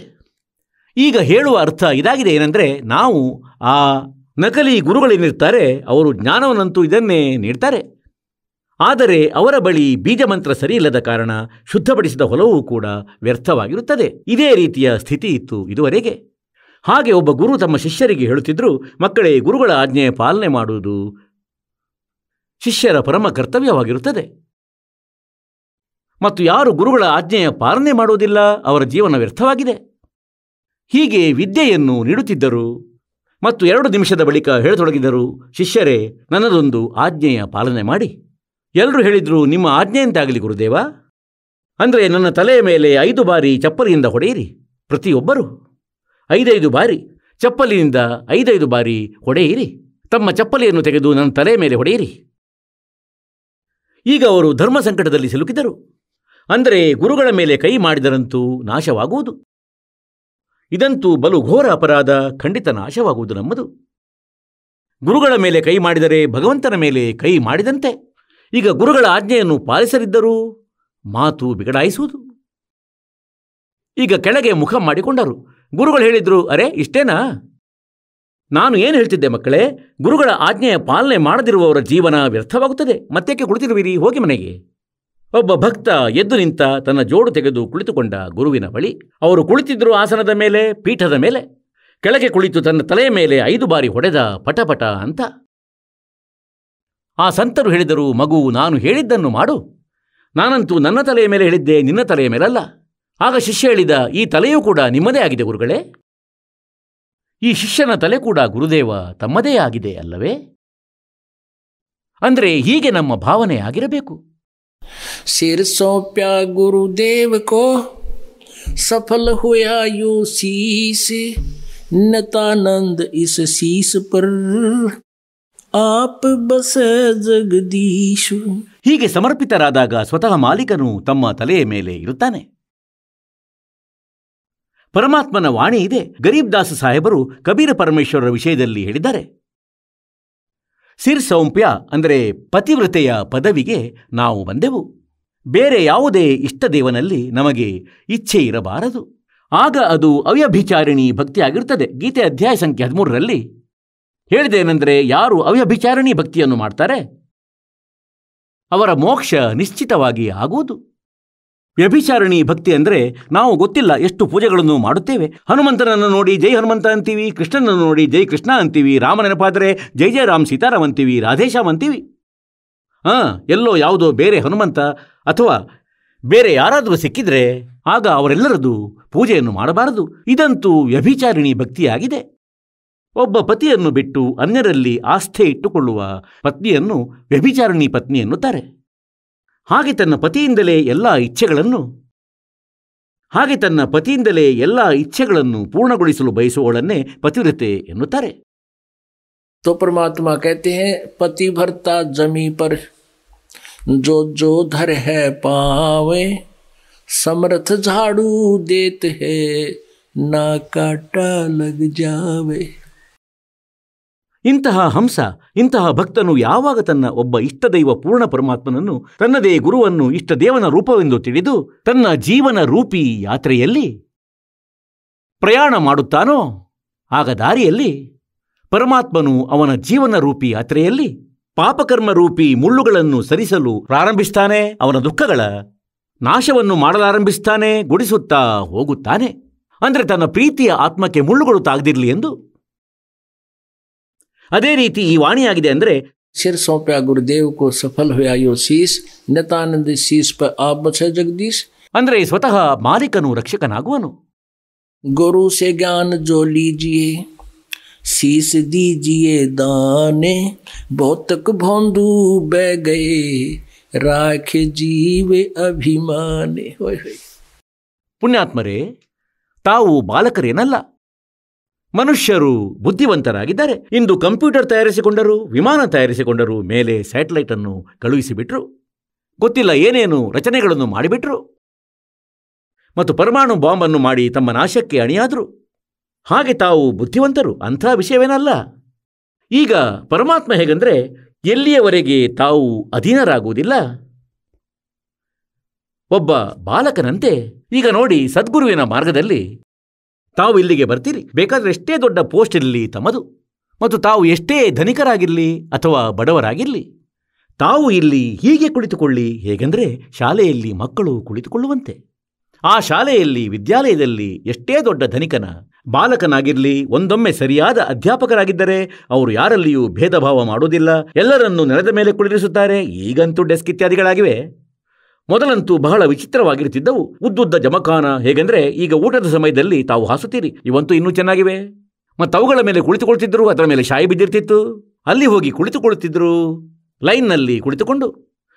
ಯಾರೋ ಗದರಿಸುವರು, ಅಧ್ಯಾಪಕರು ಕೋಲಿನಿಂದ ಹೊಡೆಯುವರು, ಇನ್ನಾರೋ ಬೈಯುವರು, ಬಾ ಇಲ್ಲಿ ಕುಳಿತುಕೋ, ಎದುರು ನೋಡು ಎನ್ನುವರು. ಕೆಲವರು ಹೀಗೆ ಹೆದರ್ತಾರೆ. ಆದರೆ ಮಕ್ಕಳು ಅಧ್ಯಾಪಕರು ಗದರಿಸಿದರೆ, ಬೈದರೆ ದ್ವೇಷವನ್ನು ಇಟ್ಟುಕೊಳ್ಳುವುದಿಲ್ಲ. ಮಕ್ಕಳಲ್ಲಿ ಆ ದೋಷ ಎಂಬುದೇ ಇರುವುದಿಲ್ಲ. ಸುಧಾರಣೆಗೊಳ್ಳುವ ಪ್ರಯತ್ನವನ್ನು ಮಾಡುತ್ತಾರೆ. ಅದೇ ರೀತಿ ಇರಬೇಕು ನೀವು ಕೂಡ ಇಲ್ಲಿ ಬರುವಾಗ. ಪರಮಾತ್ಮ ಕಬೀರರು ಹೇಳ್ತಾರೆ, ಅತಿ ಅಧೀನ ದೀನ್ ಹೋ ಪ್ರಾಣಿ ತಬ್ ಯೇ ಕಹನಾ ಯೇ ಅಕಥ್ ಕಹಾನಿ. ಸಾರನಾಮ ಆ ಆತ್ಮಗಳಿಗೆ ಸಿಗುತ್ತದೆ ಯಾರು ಅತಿ ಆಧೀನರಾಗಿ ಇರುತ್ತಾರೆ. ಒಂದು ಸಮಯದಲ್ಲಿ ಅಬ್ರಾಹಿಂ ಸುಲ್ತಾನ್ ಅಧಮ್ ಹೆಸರಿನೊಬ್ಬ ರಾಜನು ಬಲಖ್ ಬುಖಾರ ಪ್ರದೇಶದ ಬಾದ್ಶಾಹರಾಗಿದ್ದರು. ತಮಗೆ ಈ ಕಥೆ ಹಲವು ಬಾರಿ ಕೇಳಿಸಿದ್ದೇವೆ, ಆದರೂ ಕೇಳಿಸ್ತೇವೆ. ಅವನು ರಾಜನಾಗಿದ್ದ. ಬಹಳ ಸುಖ ಸೌಲಭ್ಯವಿತ್ತು. 18 ಲಕ್ಷ ಕುದುರೆಗಳಿದ್ದವು ಅವನ ಬಳಿ. ಪುಣ್ಯಾತ್ಮರೇ, ಇಂದು ಕೇವಲ ಒಂದು ಉತ್ತಮ ಕುದುರೆಯ ಬೆಲೆ ಒಂದು ಕಾರಿನ ಬೆಲೆಯ ಸಮಾನವಾಗಿದೆ. 10 ಲಕ್ಷದ್ದು, 15 ಲಕ್ಷದ್ದು, 20 ಲಕ್ಷದ್ದು ಕುದುರೆಗಳು ಇವೆ. ಮತ್ತು ಅವನ ಬಳಿ 18 ಲಕ್ಷ ಕುದುರೆಗಳು ಇದ್ದವು. ಮತ್ತು ಇಷ್ಟು ಕುದುರೆಗಳನ್ನು ಅವನು ಇಟ್ಟುಕೊಳ್ಳಬಲ್ಲ, ಅವುಗಳ ಕೇರ್ಟೇಕ್ ಮಾಡಬಲ್ಲ ಎಂದಾದರೆ ಅವನದು ಗೊತ್ತಿಲ್ಲ ಎಷ್ಟೊಂದು ವೈಭವ ಇರಬಹುದು, ಎಷ್ಟು ಧನಿಕನಾಗಿರಬಹುದು. ಅದನ್ನು ಒಬ್ಬ ರಾಜನ ಸಮರ್ಥತೆಯ ಪ್ರತೀಕ, ಪ್ರಮಾಣ ಎಂದು ತಿಳಿಯಲಾಗುತ್ತಿತ್ತು.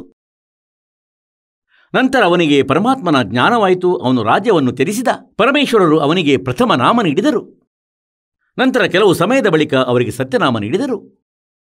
ಮತ್ತೆ ಅವನು ಮನೆ ಬಿಟ್ಟು ಹೋಗಿದ್ದ ಕಾಡಿನಲ್ಲಿ, ಯಾವುದೋ ನಗರಿಯ ಒಂದು ಕಾಡಿನಲ್ಲಿ ಇರತೊಡಗಿದ. ಅಲ್ಲಿಯೇ ಗುಡಿಸಲನ್ನು ಹಾಕಿದ, ಸೌದೆ ಕತ್ತರಿಸಿ ತರುತ್ತಿದ್ದ, ಊರಲ್ಲಿ ಮಾರುತ್ತಿದ್ದ ನಗರದಲ್ಲಿ.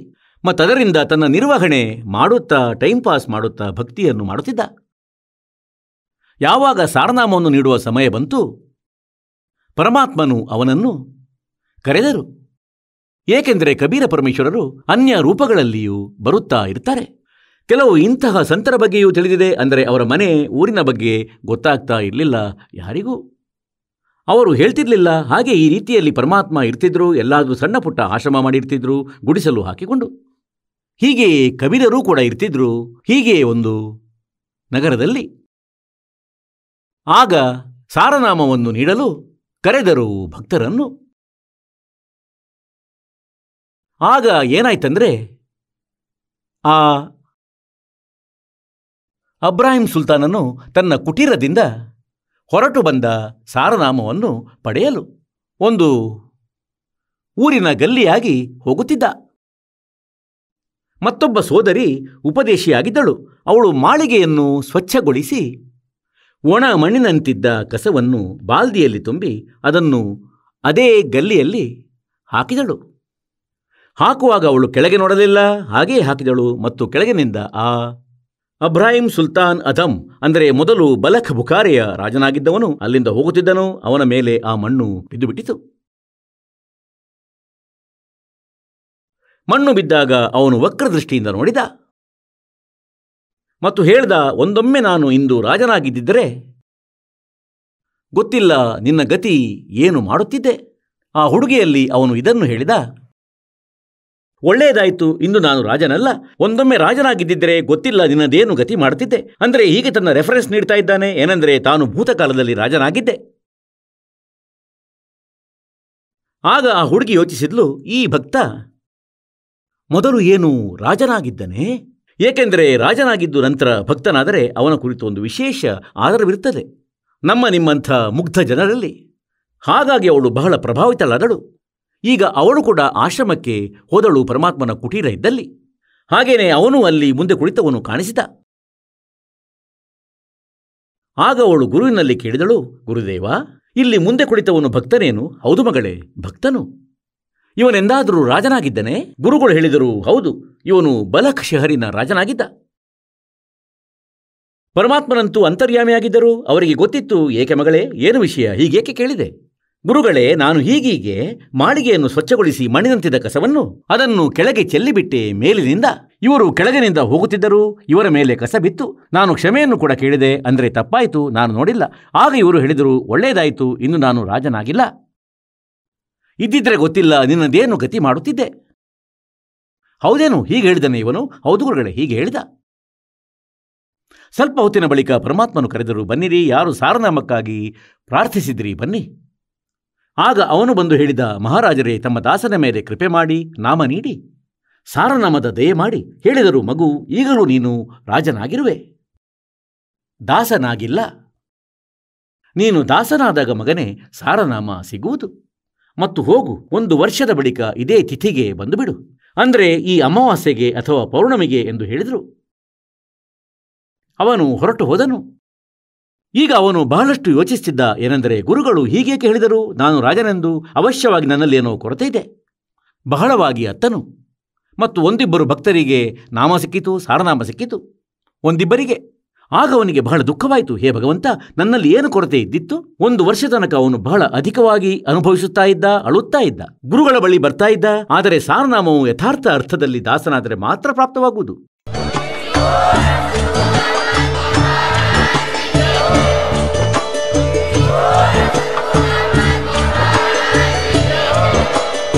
ನೀವು ಕೇಳಿದ್ದೀರಿ ಜಗದ್ಗುರು ತತ್ವದರ್ಶಿ ಸಂತ ರಾಮ್ಪಾಲ್ ಮಹಾರಾಜರ ಮಂಗಳ ಪ್ರವಚನ. ಹೆಚ್ಚಿನ ಮಾಹಿತಿಗಾಗಿ ವಿಸಿಟ್ ಮಾಡಿ ನಮ್ಮ ವೆಬ್ಸೈಟ್ www.jagadguru-rampalji.org. ಸಂತ ರಾಮ್ಪಾಲ್ ಮಹಾರಾಜರ ಶುಭ ಆಶೀರ್ವಾದದಿಂದ ಇಡೀ ವಿಶ್ವದಲ್ಲಿ 500ಕ್ಕೂ ಹೆಚ್ಚು ನಾಮದೀಕ್ಷಾ ಕೇಂದ್ರಗಳಿವೆ. ಇದರಲ್ಲಿ ಸಂತ ರಾಮ್ಪಾಲ್ ಮಹಾರಾಜರಿಂದ ನಿಶುಲ್ಕವಾಗಿ ಆನ್ಲೈನ್ ನಾಮದೀಕ್ಷೆ ಕೊಡಲಾಗುತ್ತಿದೆ. ತಮ್ಮ ಹತ್ತಿರದ ನಾಮದೀಕ್ಷಾ ಕೇಂದ್ರದ ಮಾಹಿತಿಗಾಗಿ ಸಂಪರ್ಕಿಸಿ 888 444 7302.